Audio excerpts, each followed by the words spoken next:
आपल्या 7 चक्रांच्या मालिकेतील आजचा आपण तिसरा भाग बघणार आहोत, अर्थातच मणिपूर चक्र. आता मणिपूर चक्र कसं ओळखायचं?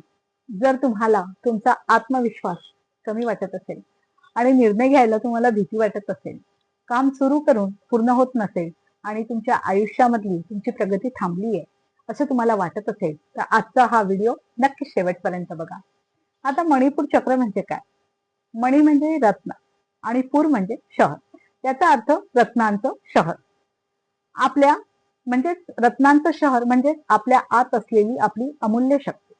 आता हे चक्र काय करत असतं? तर हे चक्र आपल्या शरीरातील ऊर्जा, आत्मविश्वास, इच्छाशक्ती आणि कृती क्षमतेचे केंद्र मानले जाते.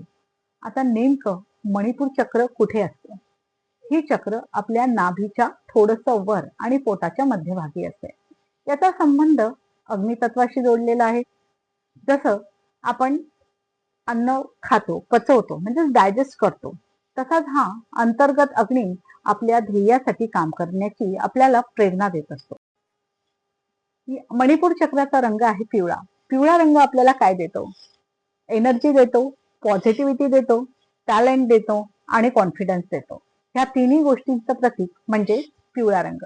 आणि याचा बीज मंत्र कुठला आहे? याचा बीज मंत्र आहे रम. जर तुमचं मणिपूर चक्र बॅलन्स नसेल आणि तुम्हाला ते बॅलन्स करायचं असेल, तर तुम्ही रम या शब्दाचा उच्चार करून त्याचा जप सुद्धा करू शकता. आणि आता आपण अगोदर बघू की आपलं जर मणिपूर चक्र संतुलित असेल तर आपल्यामध्ये कोणते गुण दिसून येतात. सर्वात अगोदर आपल्याला कॉन्फिडन्स भरपूर असतो. व्यक्ती सतत पॉझिटिव्ह विचार करतो. त्याला डिसिजन घ्यायला अडचण येत नाही आणि त्याचं जे ध्येय असतं ती पूर्ण करण्याची त्याची जिद्द असते. लिडरशिप असते, डिसिप्लिन त्याच्याकडे असतं आणि त्याला जबाबदारीची भावना पण असते. आणि हे सर्व गुण त्या व्यक्तीमध्ये असतात ज्याचं मणिपूर चक्र हे संतुलित असतं, बॅलन्स असतं. आता आपण बघू की हे चक्र जर इनबॅलन्स असेल तर काय होईल?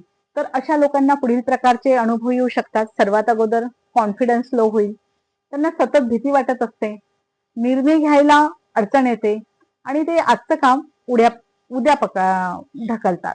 त्यांना राग पण खूप येतो, त्यांची चिडचिड वाढतात आणि स्वतःबद्दल ते सतत निगेटिव्ह विचार करत असतात.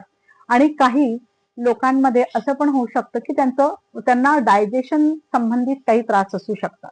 मात्र अशा जर समस्या असतील तर तुम्ही डॉक्टरचा सल्ला घेणं पण उचित असतं. मणिपूर चक्र बॅलन्स करण्यासाठी मी तुम्हाला एक साधे उपाय सांगते. एक तुम्ही सूर्यनमस्कार करू शकता, दुसरं प्राणायाम करू शकता आणि तिसरं मेडिटेशन करू शकता. अर्थातच मणिपूर चक्राशी संबंधित जे मेडिटेशन राहणार आहे त्याचा एक सेपरेट व्हिडिओ मी बनवून तुम्हाला टाकणार आहे. आता तुम्हाला फक्त एकच गोष्ट लक्षात ठेवायची आहे की आपण जे ध्यान करतो आणि ज्या काही पॉझिटिव्हिटी आपल्यामध्ये असतात, तर ह्या गोष्टी आपल्याला मानसिक शांतता देत असतात आणि कॉन्फिडन्स लेवल आपला अप करत असतात. पण आता मी तुम्हाला छोटेसे अशा गोष्टी सांगायच्या आहे की आपल्या सर्वांमध्ये अमर्याद क्षमता आहे. फक्त आपल्याला काय करायचं आहे? स्वतःवर विश्वास ठेवायचा आहे. आपले विचार योग्य करायला पाहिजे. आपल्या ज्या ऍक्टिव्हिटी आहेत त्या पण योग्य असायला पाहिजे आणि आपले सातत्यपूर्ण प्रयत्न हे तर आपल्याला करायचेच आहे. आणि यामुळे काय होतं तर परिवर्तन घडत असतं.